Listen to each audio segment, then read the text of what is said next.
Now, I not be any good at playing instruments, or singing, or anything else, but one thing I am good at is discerning good music from bad, sometimes. And with that, I try to support the artist in any way, whether I'm buying physical copies of the album or buying merch. That's about all I can do. Uh, so in the past year and a half, I would have acquired a decent amount of CDs for, especially for a 15-year-old with no stable income, or any income for that matter, unless you count birthdays and Christmas. And that one time I went to GameStop with like 30 games.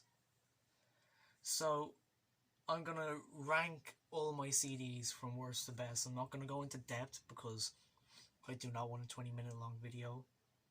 Though that could get watched up, but no, I do not want a 20-minute video. I swear. So if you want to see more content that I'm forcing out like this, then yeah, subscribe. The important thing to keep in mind when like all these CDs, yeah, have, that's one stack and that's two. The important thing to keep in mind about these is the fact that about 25% of these were bought for €4 at like charity shops as a joke.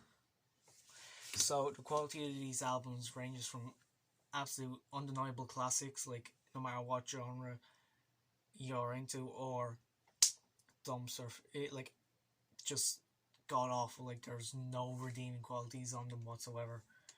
Or in other words, from Eminem to start off, from Eminem to Eminem. That's basically it. That's the range of quality we have here. So to start off, we have Astro Lounge by Smash Mouth. Yeah, no, I actually bought Astro Lounge by Smash Mouth. Not even in a charity shop. It was pre-packaged, and I regret everything about it. I seriously regret buying that. Even for the meme, it was not worth it. I could have bought a monster with what I spent on the album. I could have bought 3 pizzas from Aldi, but there's still 3 pizzas. But no, I bought Astro Lounge. Easily the worst album I own. Then we have the Spider-Man soundtrack. Easily the worst soundtrack out of every Spider-Man film. One of the best Spider-Man movies is like the original Sam Raimi film, but it's not a good soundtrack. It's just boring. It has Chad Kroger on it. Like that's no. Then we have the self-titled album from The Script. Boring pop fluff of never by the likes of like The Script again. So, and the next 2 slots are Plus and Multiply by Ed Sheeran. I need to start remember what I'm talking about before I write the scripts for these. Yeah, I bought them before that renunciation of pop fluff. Plus actually isn't that terrible. It's just boring. Then there's Stoney by Post Malone. Terrible album, but there are some very good singles on it. And then White Iverson. We do not talk about White Iverson. And thank God he improved, considering like he's, apart from Drake, who I'm not even gonna mention past this, Post Malone's basically the biggest artist in the world now, so at least he's improved. Then there's Pony by Rex Orange County. That it's not even that bad an album. It's just to go from Apricot Princess to that, like that's just such a massive disappointment. Then we have the best rap album of 2000 that I own, that wasn't made by a member of Aftermath. Willenium by Will Smith. God, it's the basically the turning point for his music career, from corny rapper but still kind of creative to the fakest gangster you could possibly imagine. And this is the reason Eminem started dissing him. And by started dissing him, I mean one throwaway line in one of his biggest singles. Then we have the only good Maroon 5 album, Songs About Jane. I say good in context of the rest of their discography. But what happened there, like seriously, there are some absolute bangers on that. Then there's Pretty Odd by the Beatles, sorry, I mean, not the Beatles, Panic at the Disco, who lost the original sound that they had for their first album and just stitched it and thought, hey, let's make a Beatles ripoff. No one was happy, apart from people who care about the Beatles leaving. Then we have Blurryface by 21 Pilots. I cannot stay on top focused. Anyway, then we have Blurryface by 21 Pilots. I love 21 Pilots, but God, that album is so mediocre. There are good songs on it, namely Heavy Dirty Soul, Ride, Stress Out, all singles, and then obviously Goner. Then we have songs like Hometown and Dow. I know I'm going to get mobbed by the click for that, but no, that album is just not good. It's easily the worst 21 Pilots album. Easily. And I'm including self-titled, regional at best, and the one album Tyler made by himself when he was like 17. Then we have two Eminem albums that are at the opposite ends of his music creativity past 2002. Both are bad Eminem albums, but like other standards, they're actually pretty decent. And Revival is better than Relapse. I'm sorry, it's true. Relapse is unbearable to listen to. Revival is just mediocre with some good songs and some terrible songs. Mainly the one that actually references Relapse. Some things never change.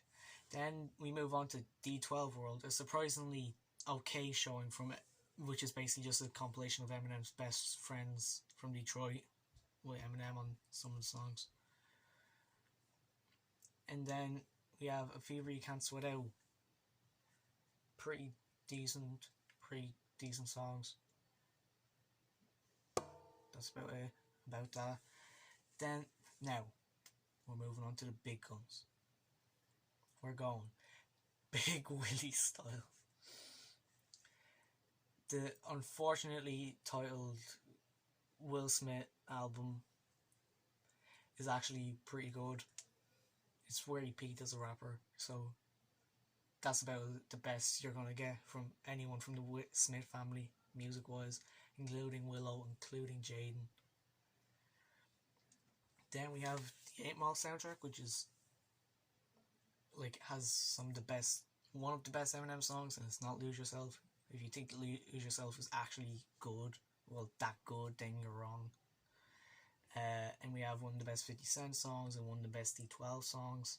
Not high standards for D12, to be honest, but it's more than an Eminem throwaway collection, which is better than what you can say about a lot of his more recent stuff. Well, that isn't albums. Then we have The Death of a Bachelor, which is the second best Panic at the Disco album, but the most polished sounding one. That makes sense. In terms of the actual sound, listening to it. Brendan Urie, why did you sell out? And then we have American Idiot, which good album, but it's barely even the second best Green Day album. Dookie is so much better, and Insomniac is pretty good as well. But it does also have Wake Me Up When September Ends, so swings and roundabouts. Then we have two staples of gangster rap in 2001, from the early 2000s. With 2001, which was released in 1999, which is really confusing, and Get Rich or Die Trying. I am aware that I am the whitest person alive.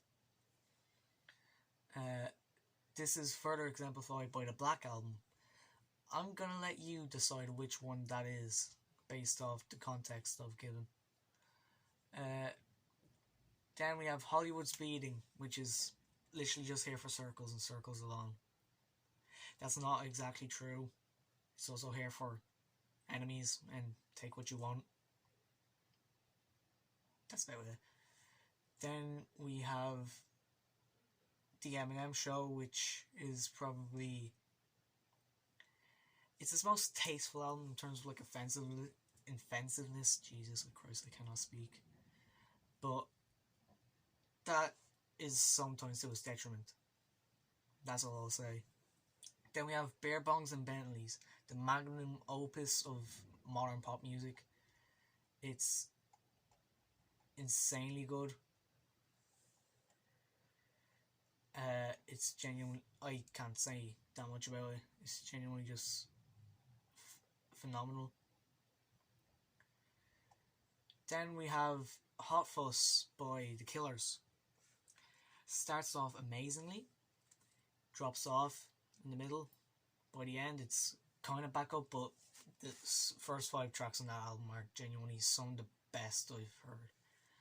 Then we have Vessel, which is very underappreciated, I'd say. I don't think there's an actual bad song on the entire album, including the bonus tracks and that. Yeah, no, it really is just that good. Then we have Favorite Worst Nightmare by Arctic Monkeys. Again, their best album, far and away. Don't even come to me with whatever you say I am, I'm not, because no. And don't even start me on Tranquility Base Hotel and Casino, whatever it's called. That's just stupid and annoying. Now we're into the top 3 with Welcome to the Black Parade. It's the Pulp Fiction of emo music. And the fact that they went from this to Danger Days. Like, Danger Days? They made this and then went Danger Days. It just shows how good that album really is. Then you have Slim Shady LP, which is really where Eminem peaked in terms of his manic energy, over the top lyrics. The punchlines are the most creative he's ever concocted, and it's easily my favourite Eminem album, like far and away. Not his best, but like I prefer to that. That's more sinister. That one's just fun to listen to. Then finally, What You Stay to See, Trench by 21 Pilots. It's that simple. Album is perfect to me from start to finish. I've never heard a better album. I'll never be sick of it. And that is my list. I'll leave a ranking in the description below. If you've made it this far, I hope you consider subscribing and liking the video. Anything you disagree with, bully me in the comments. That's all for now, and adios.